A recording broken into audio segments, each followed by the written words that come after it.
दोस्तों, ये देश है तो अमेरिका में, लेकिन यहाँ सबसे ज्यादा आबादी हिंदू धर्म के मानने वालों की है। यहाँ के ज्यादातर लोग हमारे देश भारत के ही नागरिक हैं, खासतौर पर बिहार के और यूपी के। ये दक्षिणी अमेरिका में मौजूद एक छोटा सा देश है। इस देश का नाम है गुयाना।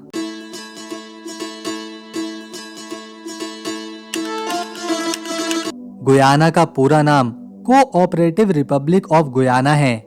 यह देश पहले ब्रिटिश साम्राज्य का हिस्सा हुआ करता था, लेकिन 26 मई 1966 को इसने ब्रिटेन से आजादी हासिल की और 23 फरवरी 1970 को इसे गणराज्य बना दिया गया। इस दिन गुयाना में संविधान लागू हुआ था। ये देश भले ही आकार में छोटा है, लेकिन यहाँ की भाषा, संस्कृति और रहन-सहन की वजह से यह पूरी दुनिया में जाना जाता है। इस देश की खोज सबसे पहले क्रिस्टोफर कोलंबस ने करी थी। बाद में हॉलैंड ने गुयाना में अपनी कॉलोनी बनाई। फिर 18वीं सदी के अंत में ब्रिटेन ने यहाँ पर कब्जा कर लिया था। ब्रिटिश शासन के दौरान ब्रिटेन ने भारत और अफ्रीका से लोगों को गुयाना भेजा ताकि वो वहाँ पर काम करें। ये लोग बाद में वहीं पर बस गए। इस वजह से आज गुयाना की अधिकांश जनसंख्या भारतीय और अफ्रीकी मूल के लोगों की है। यही कारण है कि गुयाना की संस्कृति में दोनों ही समुदायों का गहरा असर देखने को मिलता है।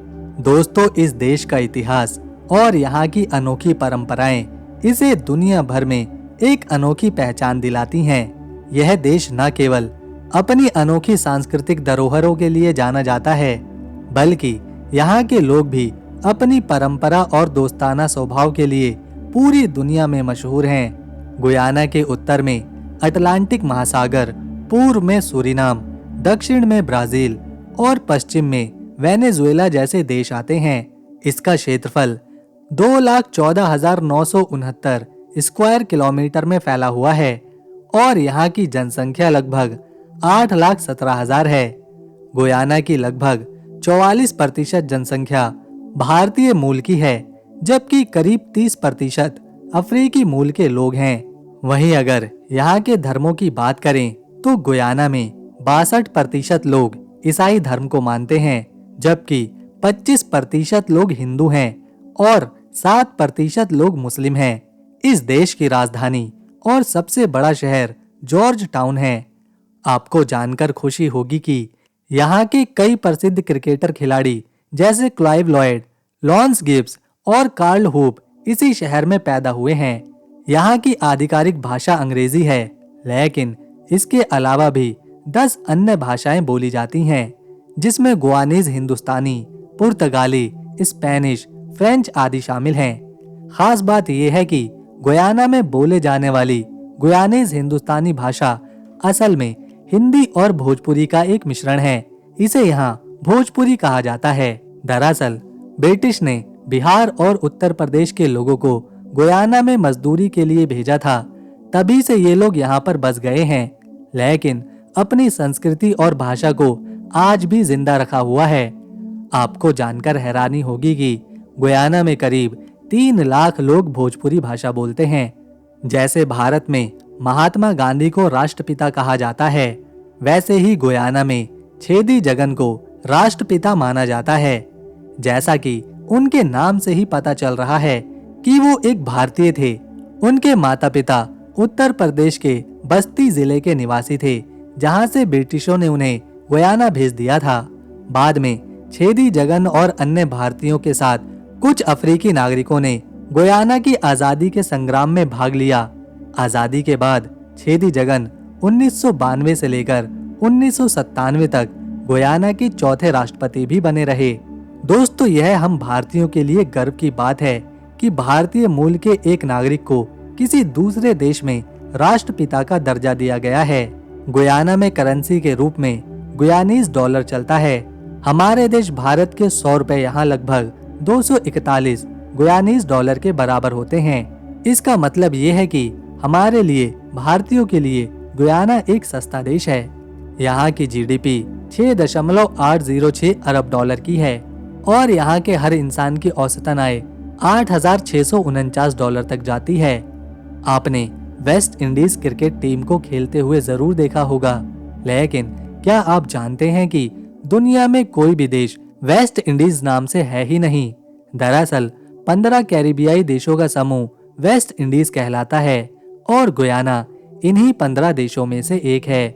इसीलिए तो गुयाना के खिलाड़ी वेस्ट इंडीज क्रिकेट टीम में भी खेलते हैं। यहाँ का राष्ट्रीय खेल भी क्रिकेट ही है और 2007 में तो इस देश ने क्रिकेट वर्ल्ड कप की मेजबानी भी करी थी।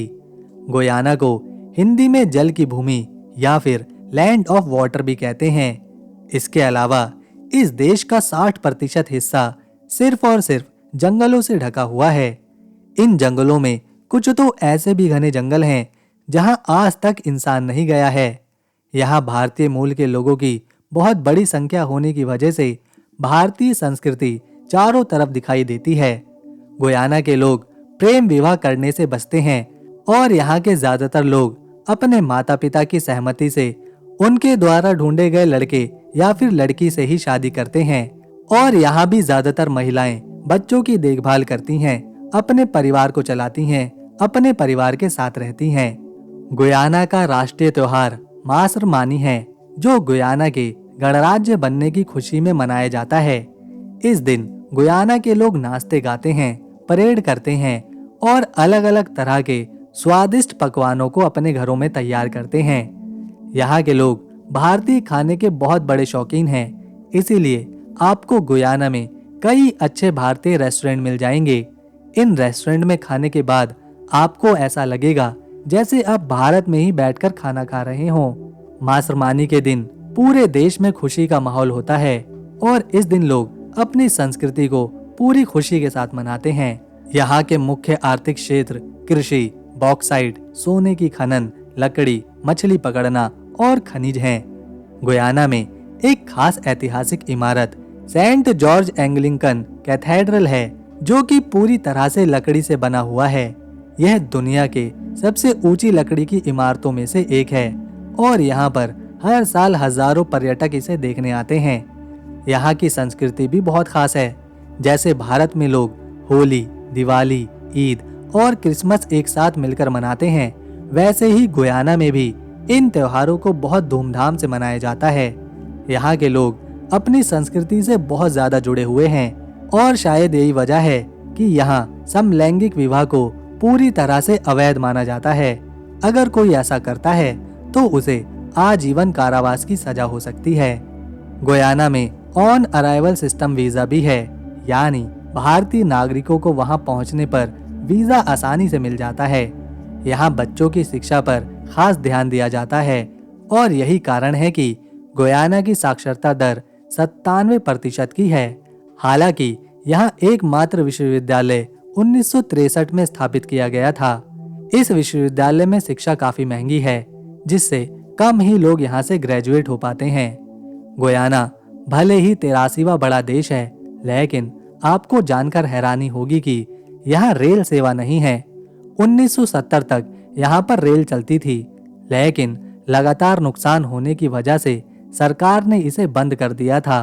अब लोग एक जगह से दूसरी जगह पहुँचने के लिए मिनी बस या फिर सड़क परिवहन का इस्तेमाल करते हैं। अब केवल कुछ ही ट्रेनें माल ढुलाई के लिए यहाँ पर चलाई जाती हैं। गुयाना में एक बहुत शानदार जगह है, कायटोर फॉल्स, जो दुनिया के सबसे बड़े और ऊंचे झरनों में से एक है। इसकी ऊंचाई 251 मीटर की है और यह दुनिया के सबसे शक्तिशाली जल प्रतापों में से एक है, जहां से हर एक सेकंड में 663 क्यूबिक मीटर पानी गिरता है। तो दोस्तों, अगर आपको गुयाना देश की हमारी ये वीडियो तो इसे एक लाइक दें, शेयर करें